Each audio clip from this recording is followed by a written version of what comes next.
दिया है कि किसी की घाव पे चाहत से पट्टी कौन बांधेगा, किसी की घाव पे चाहत से पट्टी कौन बांधेगा, अगर बहनें नहीं होंगी तो राखी कौन बांधेगा। हमारी महफिलों में ये बड़े बूढ़े जरूरी हैं, हमारी महफिलों में ये बड़े बूढ़े जरूरी हैं। अगर यही नहीं होंगे तो पगड़ी कौन बांधेगा, अगर यही नहीं होंगे तो पगड़ी कौन बांधेगा। श्रद्धेय राजा राम जी, ईश्वर का शुक्र है कि बूढ़े तो हुए तो आशीर्वाद मिला। जमाना ऐसा आया कि कुछ लोग बूढ़े होते ही नहीं, चले जाते। सुनिएगा एक कविता, 5 मिनट से ज्यादा मैं भी नहीं लूंगा। कि खेत की मेड़ पर बैठा हुआ आदमी, खेत की मेड़ पर बैठा हुआ आदमी बड़े चाव से खा रहा है सूखी रोटी। बूंद बूंद रोटी पर चू रहा है उसके बदन का पसीना, और स्वादिष्ट और नमकीन हुई जा रही है रोटी। और एक सुनिएगा, चोरी बेईमानी झूठ और ठगी की सजी है दुकानें। क्या बात? चोरी बेईमानी झूठ और ठगी की सजी है दुकानें। कोई प्रसन्न कोई परेशान दिख रहा है, एक नजर और जरा डालो इस मेले पर, ठेले पर हिंदुस्तान बिक रहा है।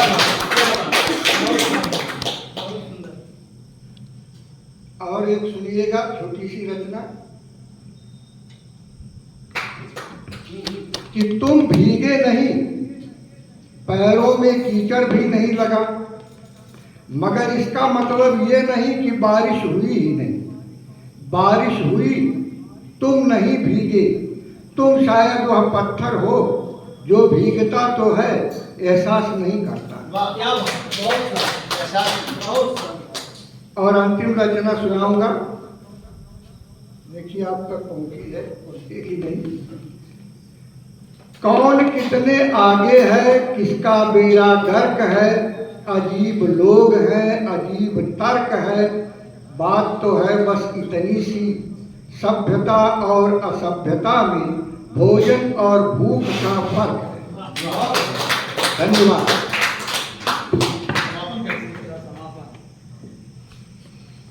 इस बहुत शानदार और बहुत लंबी चली गोष्ठी और लोकार्पण का कार्यक्रम, ये सब बहुत शानदार रहा। और शिकायत अगर है तो सिर्फ इतनी कि समय बहुत लगा। मैं समझता हूँ जिनकी रचनाएं बहुत कच्ची है उन्हें लोगों से दिखवा कर उसे पक्की करके तब पढ़ना चाहिए, नहीं तो गोष्ठी में अच्छी अच्छी रचनाएं या तो पढ़ी जाए या तो कच्ची रचना पढ़ी जाए तो लोगों की राय ली जाए कि भाई ये रचना कैसी हमने जो पढ़ी। वैसे भाई गोष्ठी का एक नियम ये है कि गोष्ठी में तरन्नुम में नहीं पढ़ा जाता, ये गोष्ठी का नियम है।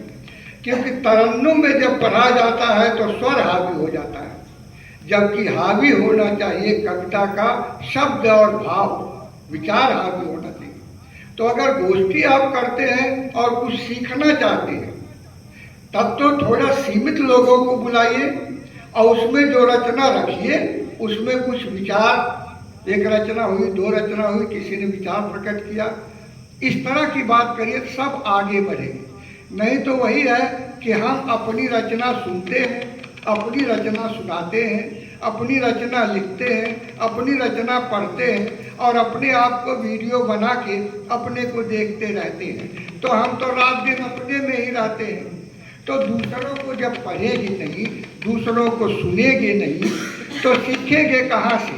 अगर आगे बढ़ना है, कुछ करना है, तो ये देखिए इस बात, अपनी कविता को तराशिए और अपनी कविता को परखिए और लोगों से परखवाइए। यहाँ तो ये स्थिति है कि अगर किसी की कविता में आप कोई कमी निकाल दें तो आप उसके दुश्मन नंबर 1। बड़ा मुश्किल तो है, इसलिए कोई बोलता नहीं, और जब बोलता नहीं तो नुकसान उसे का होता है। आपकी कमी को, मेरी कमी को अगर कोई नहीं बताता तो नुकसान मेरा होता है। तो ये गोष्ठी का यही मतलब है मित्रों। और ये तो हो जाता है मिनी कवि सम्मेलन कि यहाँ पर आप पढ़िए, तरन्नुम में पढ़िए, जोरदार चलिए, कुछ सीखने का कुछ नहीं है। हम ये कहते हैं कि हम सीखें, एक दूसरे को सुने और सीखें और आगे बढ़ें। गोष्ठी का और इतनी बड़ी संस्था का मकसद ही यही है कि लोग सीखें और आगे बढ़ें। दूसरी बात और एक विचार देता हूँ, मुझे दोषी न ठहराइएगा, विचार देता हूँ कि भोजपुरी और अवधी में फर्क करना सीखिए। अब यहाँ तमाम लोग पढ़े हैं अवधी और उसको कहते हैं भोजपुरी। मैं कहता हूँ आप भोजपुरी में पढ़िए तो उसको शौक से भोजपुरी कहिए, स्वागत है आपका।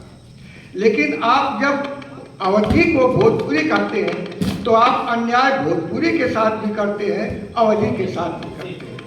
अवधी हमारी मातृभाषा है, खड़ी बोली बात में है, फिर हमारी मातृभाषा है। भोजपुरी हमारी मातृभाषा है। कुछ लोगों की मातृभाषा भोजपुरी है, कुछ की मातृभाषा अवधी है। तो किसी के साथ अन्याय न हो, सब आगे बढ़े, क्योंकि इन्हीं बोलियों में, भोजपुरी में, अवधी में, ब्रजभाषा में, मैथिली में, इन्हीं बोलियों में हमारी हिंदी खड़ी बोली की जड़ें हैं और हमको जड़ों से जुड़े रहना चाहिए। अब इसलिए उनकी कुंवर नारायण सिंह की जो उनको ज्ञानपीठ मिला था, एक कविता है कि जड़ों से जुड़े रहोगे तो फसल कहलाओगे, जड़ों से कट जाओगे तो बोझ बनोगे।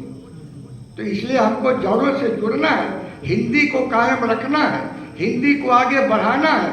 तो घर में आसपास अपने गांव के लोगों के, मोहल्लों के बीच अपनी भाषा जो बोली है, चाहे अवधी है चाहे भोजपुरी, उसको बोलिए। उस जो भाषा बोली नहीं जाती वो मिट जाती है। और अगर अवधी नहीं बची, भोजपुरी नहीं बची, तो खरी बोली भी नहीं बची। इसलिए उसको आप अपनाए रहिए।